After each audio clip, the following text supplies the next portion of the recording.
Gaji 10-20 juta itu posisi yang aneh. Dibilang kecil sudah tidak, dibilang besar juga belum. Tapi justru di angka inilah uang paling sering hilang tanpa bekas.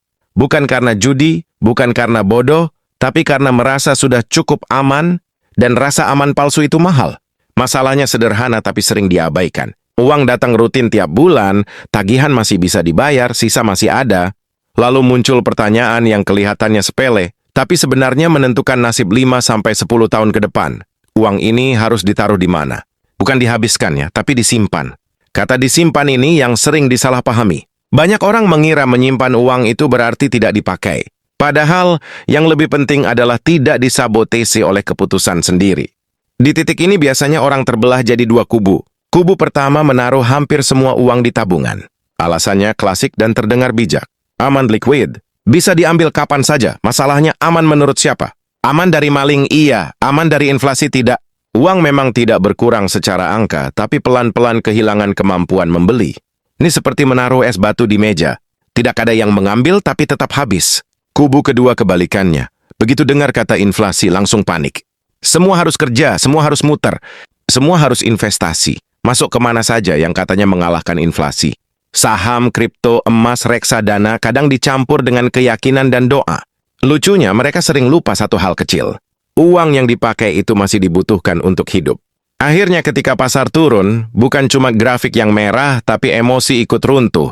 Disinilah konflik dimulai. Orang dengan gaji 10-20 juta itu tidak kekurangan uang, tapi juga tidak kebal dari salah langkah. Satu keputusan salah bisa makan waktu bertahun-tahun untuk diperbaiki. Bukan karena rugi besar, tapi karena salah posisi. Ambil contoh yang sering terjadi. Ada seseorang, sebut saja namanya Budi. Gaji 15 juta single, tinggal di kota besar. Setiap bulan bisa menyisihkan 5 juta. Angka yang kelihatannya keren. Tahun pertama, semua uang disimpan di tabungan. Saldo naik, rasa tenang ikut naik. Tahun kedua mulai gelisah karena baca berita harga naik, inflasi naik, tabungan kalah cepat.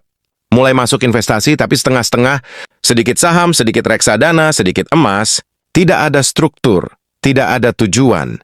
Yang penting merasa tidak ketinggalan. Lalu terjadi hal yang tidak direncanakan. Kantor melakukan efisiensi. Budi tidak langsung dipecat, tapi bonus dipotong.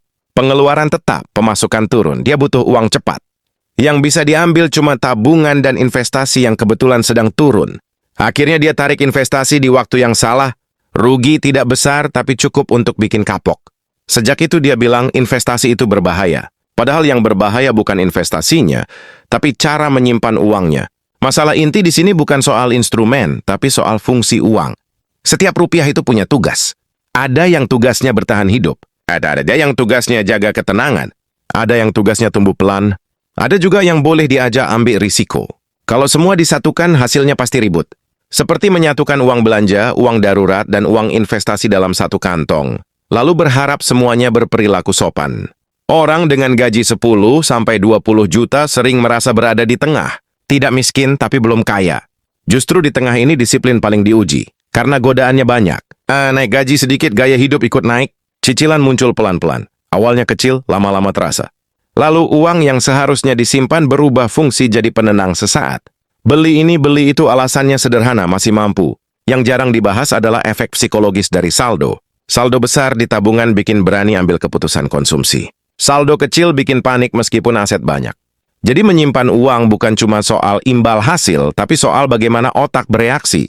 Banyak orang secara teknis punya cukup uang, tapi secara mental selalu merasa kurang. Ini bukan masalah ekonomi, ini masalah struktur. Kalau ditanya, kenapa uang paling sering hilang di kelas menengah? Jawabannya bukan karena kurang penghasilan, tapi karena semua uang diperlakukan sama.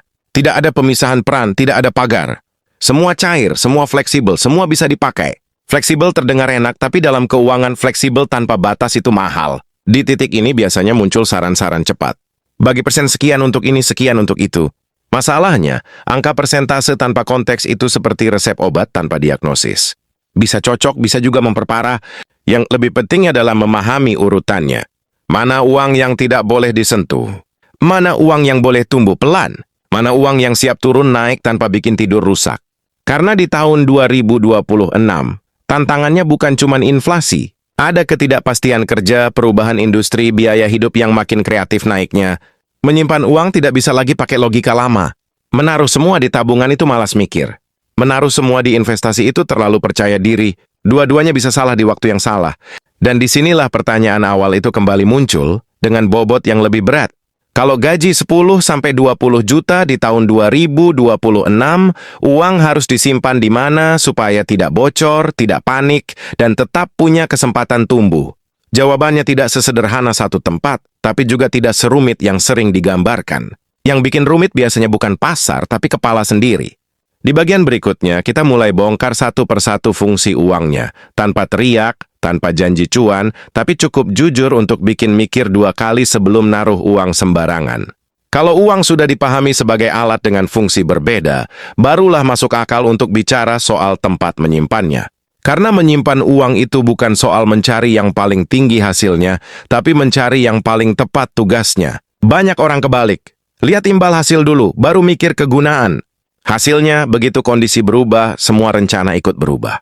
Padahal uang tidak pernah janji untuk selalu tenang, yang janji itu biasanya cuma iklan. Uang pertama yang harus dibahas bukan uang investasi, tapi uang bertahan hidup. Ini uang yang dipakai untuk makan, sewa atau cicilan, listrik, internet, transportasi, dan semua kebutuhan rutin. Uang ini tidak boleh ikut eksperimen. Tidak boleh disuruh kerja keras, tugasnya satu, selalu siap. Karena kalau uang ini terganggu, semua keputusan lain jadi emosional.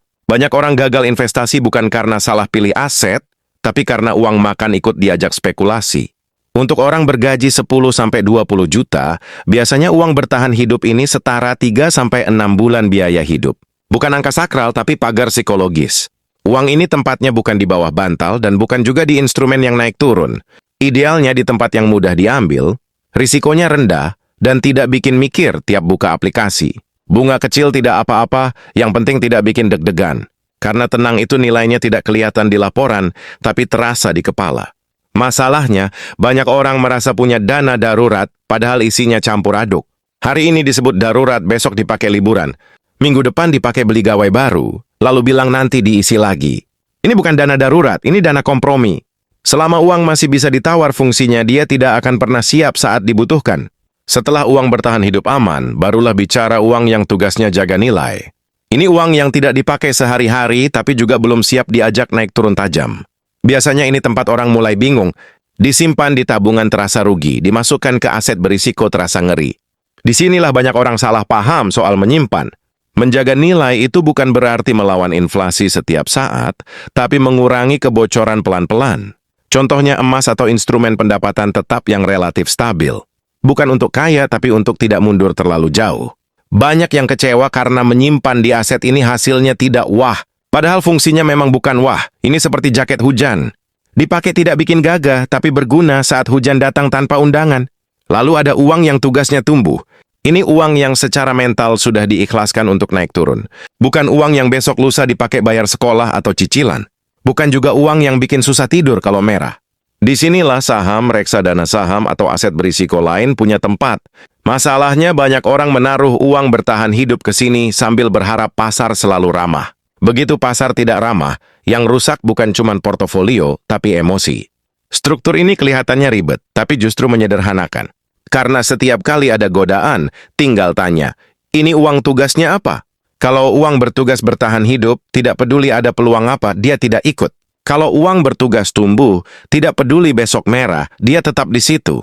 Keputusan jadi tidak personal, tapi sistematis. Ambil contoh lain. Ada pasangan suami istri dengan gabungan gaji 18 juta. Biaya hidup 10 juta, mereka sisihkan 8 juta tiap bulan. Awalnya semua ditabung, saldo naik, rasa aman naik. Lalu lihat temannya untung di saham, mulai masuk. Masuknya pakai uang yang sama, tanpa pemisahan. Ketika pasar turun, mereka tarik karena takut. Sebulan kemudian butuh biaya tak terduga, tabungan berkurang, investasi sudah terlanjur rugi. Mereka menyimpulkan investasi itu bikin stres. Padahal yang bikin stres adalah tidak adanya batas peran. Kalau dari awal uang bertahan hidup disimpan terpisah dan tidak disentuh, cerita bisa beda. Uang tumbuh dibiarkan bekerja, uang aman tetap tenang. Mereka tidak perlu jual di waktu salah. Stres berkurang bukan karena pasar berubah, tapi karena struktur berubah. Yang sering luput dibahas adalah biaya dari keputusan kecil. Menyimpan uang di tempat yang salah itu seperti parkir di tempat gratis tapi rawan. Kelihatannya hemat, tapi sekali kejadian biayanya mahal. Sebaliknya, menyimpan uang di tempat yang tepat mungkin kelihatannya tidak optimal, tapi justru melindungi dari kesalahan besar. Di tahun 2026, perubahan bisa datang dari mana saja. Bukan cuma pasar, tapi pekerjaan, kesehatan, keluarga. Menyimpan uang itu soal kesiapan menghadapi perubahan, bukan menebak arah grafik. Orang yang paling tenang bukan yang paling pintar membaca pasar, tapi yang tahu uangnya sedang bertugas apa. Semakin tinggi gaji, semakin mahal kesalahan struktur. Karena nominalnya besar. Salah 10% dari 20 juta beda rasanya dengan salah 10% dari 5 juta. Dan yang sering terjadi, semakin besar uang, semakin percaya diri orang mengabaikan dasar. Merasa sudah paham, merasa bisa improvisasi. Padahal keuangan itu tidak suka improvisasi. Dia suka disiplin yang membosankan. Semua ini mengarah ke satu hal yang sering tidak disukai, batasan. Batasan terasa membatasi kebebasan, padahal justru membebaskan dari panik. Dengan batasan, uang tidak lagi tarik-menarik kepentingan, setiap rupiah tahu tempatnya. Dan ketika semua tahu tempatnya, keputusan jadi jauh lebih sunyi. Di bagian terakhir, kita akan lihat bagaimana struktur ini bekerja di dunia nyata dengan angka, kebiasaan, dan kesalahan kecil yang sering dianggap sepele, tapi efeknya panjang. Struktur hanya akan terlihat berguna kalau diuji di kehidupan nyata. Di atas kertas semuanya kelihatan rapi, tapi uang tidak hidup di kertas. Dia hidup di kebiasaan, godaan, dan kejadian yang tidak ada di kalender. Karena itu bagian terakhir ini bukan soal teori, tapi soal bagaimana struktur tadi bertahan saat realita mulai bercanda. Kita pakai studi kasus yang dekat dengan mayoritas penonton. Seseorang dengan gaji bersih 15 juta di tahun 2026, tinggal di kota besar, biaya hidup rutin sekitar 9 juta. Tidak mewah tapi juga tidak hidup prihatin. Sisa 6 juta setiap bulan. Angka ini terlihat nyaman, tapi justru disinilah jebakan dimulai. Langkah pertama bukan mikir investasi, tapi mengamankan fondasi. Dari 9 juta biaya hidup, dana bertahan hidup disiapkan 6 bulan. Artinya 54 juta. Angka ini sering bikin orang mengernyit. Terasa besar, terasa lama terkumpul. Tapi justru karena terasa berat, banyak yang tidak pernah menyelesaikannya. Padahal tanpa ini, semua langkah berikutnya rapuh. Misalnya orang ini menyisihkan 4 juta per bulan khusus untuk dana bertahan hidup. Dalam sekitar 14 bulan, target tercapai. Selama periode ini, godaan datang bertubi-tubi. Teman pamer hasil investasi, berita pasar naik, diskon besar di mana-mana. Di fase ini, disiplin diuji. Bukan soal bisa atau tidak, tapi mau atau tidak menunda kepuasan. Yang lucu, begitu dana ini selesai, rasa lega yang muncul sering lebih besar dari rasa senang waktu beli barang baru. Setelah fondasi aman, barulah sisa uang diberi tugas lain. Dari 6 juta sisa bulanan, misalnya 3 juta dialokasikan ke uang tumbuh, 2 juta ke uang jaga nilai, dan 1 juta tetap cair sebagai penyangga fleksibel. Angkanya tidak sakral, yang penting fungsinya jelas. Dengan pembagian ini, orang tidak lagi bertanya tiap bulan harus kemana uangnya. Keputusan sudah dibuat di awal, bukan di tengah emosi. Sekarang kita lihat apa yang terjadi ketika badai kecil datang. Misalnya pasar saham turun 20% dalam beberapa bulan. Uang tumbuh ikut turun. Secara angka terasa sakit. Tapi hidup tidak terganggu. Uang makan aman, dana darurat utuh. Tidak ada kewajiban menjual di waktu salah. Di titik ini orang sering kaget sendiri. Ternyata merah tidak semenakutkan itu kalau struktur benar. Bandingkan dengan skenario tanpa struktur. Semua uang masuk ke satu tempat. Ketika turun, bukan cuma nilai aset yang turun, tapi rasa aman ikut runtuh. Mulai buka aplikasi berkali-kali, mulai hitung ulang keputusan, mulai cari pembenaran. Dan seringkali, kontak diteruk dembi di kondisi terburuk. Ada juga kejadian lain yang lebih sering dari krisis pasar. Kebutuhan mendadak. Motor rusak, orang tua sakit, anak butuh biaya tambahan. Di struktur yang sehat, ini tidak mengguncang semua rencana. Dana bertahan hidup bekerja, uang tumbuh dibiarkan. Di struktur campur aduk, satu kejadian kecil bisa membongkar semua rencana bertahun-tahun. Yang menarik, setelah beberapa waktu, orang dengan struktur rapi biasanya terlihat lebih biasa. Tidak pamer hasil, tidak heboh cerita peluang. Tapi secara diam-diam, posisi mereka kuat. Mereka jarang panik, jarang ambil keputusan impulsif. Dan yang paling mahal, mereka punya waktu berpikir.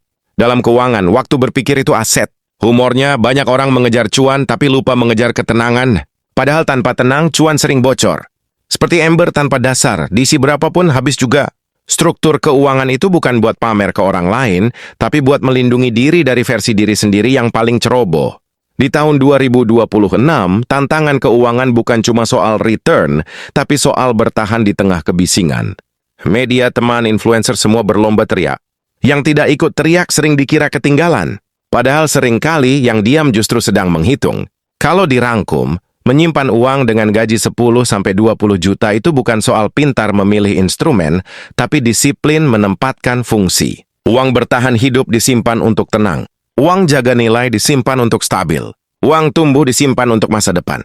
Ketiganya tidak saling cemburu karena tugasnya jelas.